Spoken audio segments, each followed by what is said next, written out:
Bonjour à tous, aujourd'hui on va suivre un tutoriel pour remplacer le bloc écran complet sur un iPhone 7. Pour suivre ce tuto, vous aurez besoin bien sûr de la pièce détachée, de l'écran complet, du kit d'outils spécial iPhone et du patron d'aide au montage qui est offert avec votre commande. On va commencer tout de suite par la pièce détachée, il s'agit du bloc écran complet, donc préassemblé avec la vitre, l'écran bien entendu, la caméra, le haut-parleur interne et externe et les capteurs de luminosité et proximité.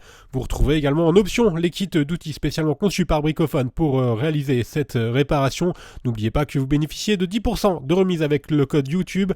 Vous retrouverez également les outils en kit prêt à réparer qui comprend en plus le patron adhésif, un manuel de réparation complet et un kit d'outils. Et enfin avec votre commande, vous retrouverez un patron d'aide au montage pour vous aider à retrouver tous les éléments et toutes les vis que l'on va enlever durant cette réparation qui est assez simple. Elle est notée 2 sur 5 en difficulté et il faut compter environ 20 minutes pour réaliser cette réparation.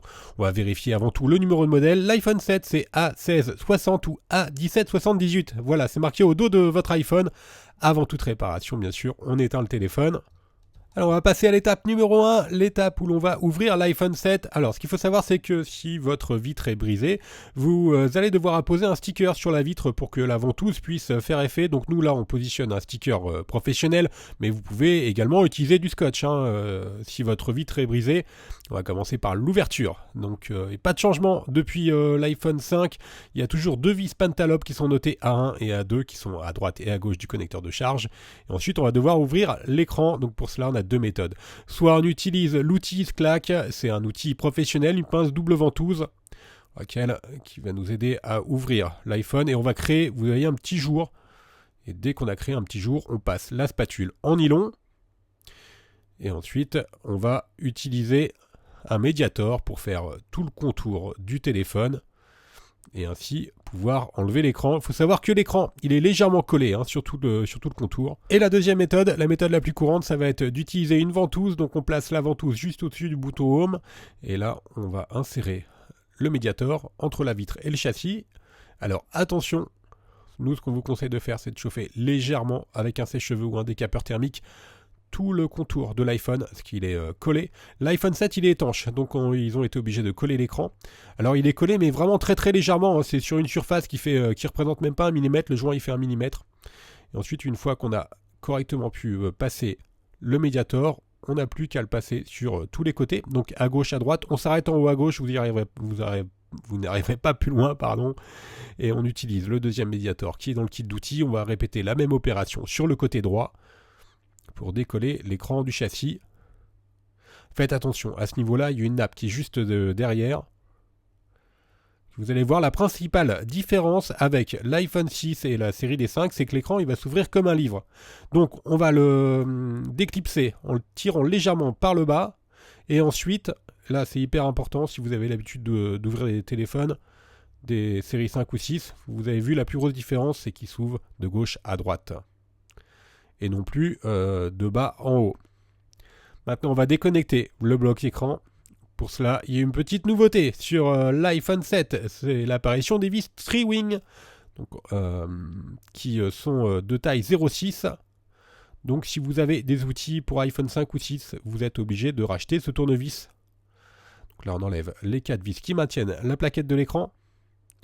Et on retire la plaquette notée dièse 1 sur le patron d'aide au montage.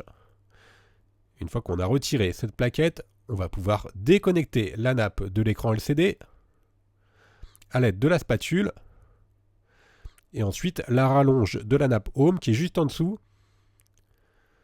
A noter que là c'est notre premier tutoriel, on en fera d'autres pour le changement de l'écran un petit peu plus tard parce que là on est au mois d'octobre, le téléphone vient tout juste de sortir.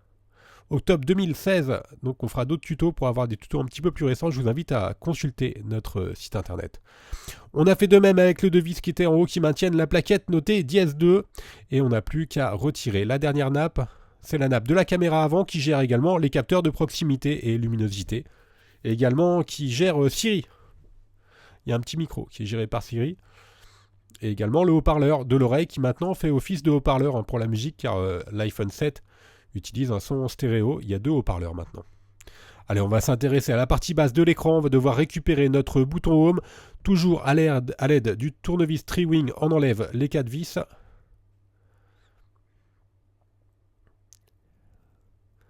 Et on enlève l'élément métallique noté dièse 3 sur le patron d'aide au montage.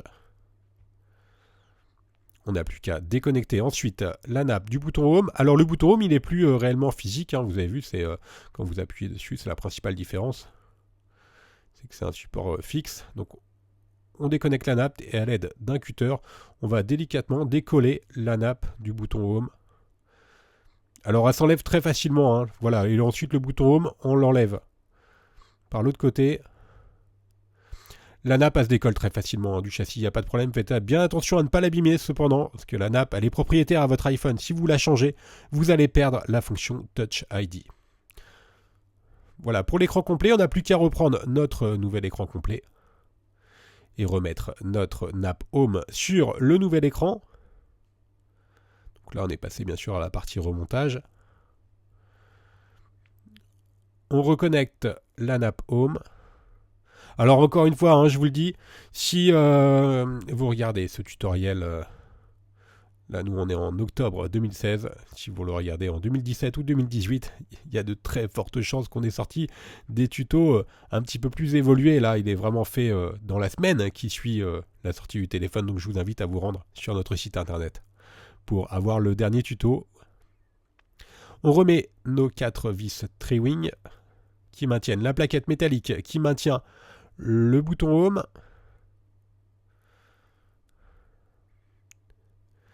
Maintenant, on va reprendre le châssis de notre téléphone. On va reconnecter les 3 nappes.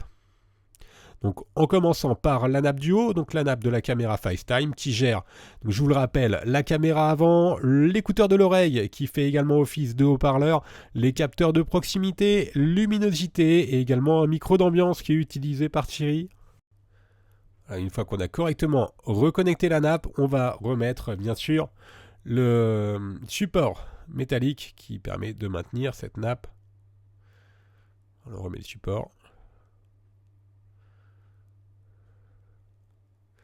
qui est maintenu par des vis cruciformes qui sont notées F1 et F2. Donc on alterne, hein, vous avez vu sur l'iPhone 7 les cruciformes et les vis Tri-Wing et les vis Pentalobe. Maintenant, on remet l'écran sur la droite et on va reconnecter la nappe du bouton Home et la nappe du LCD. A noter que la nappe du LCD gère également le tactile. Hein. Depuis l'iPhone 6S, il n'y a plus qu'une seule nappe pour le tactile et pour le LCD.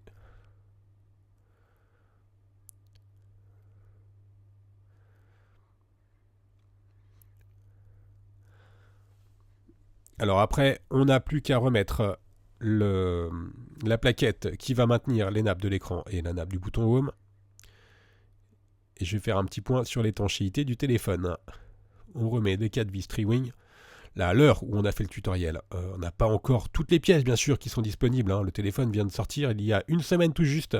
Donc, je vous inviterai à vous rendre sur notre site pour avoir plus d'informations sur les joints et sur l'étanchéité du téléphone. Car là, les joints sont restés sur le châssis. Mais on va y venir un petit peu plus tard. Dès qu'on aura les pièces, dès qu'on aura plus d'infos sur l'étanchéité, ça sera indiqué sur notre site internet, bien évidemment. On a reclipsé l'écran en commençant par le haut et en clipsant ensuite à gauche et à droite. Et maintenant, on n'a plus qu'à remettre nos 2 dernières vis, les vis Pentalobe qui sont notées A1 et A2. Voilà le tuto de changement d'écran complet maintenant terminé. Je vous remercie d'avoir suivi ce tutoriel. N'oubliez pas que vous bénéficiez de 10% de remise avec le code YouTube sur les pièces détachées et les outils sur notre site internet. On reste joignable par mail, par chat ou encore par téléphone. Merci à tous d'avoir suivi ce tutoriel et à bientôt pour de nouvelles vidéos. Bonne réparation.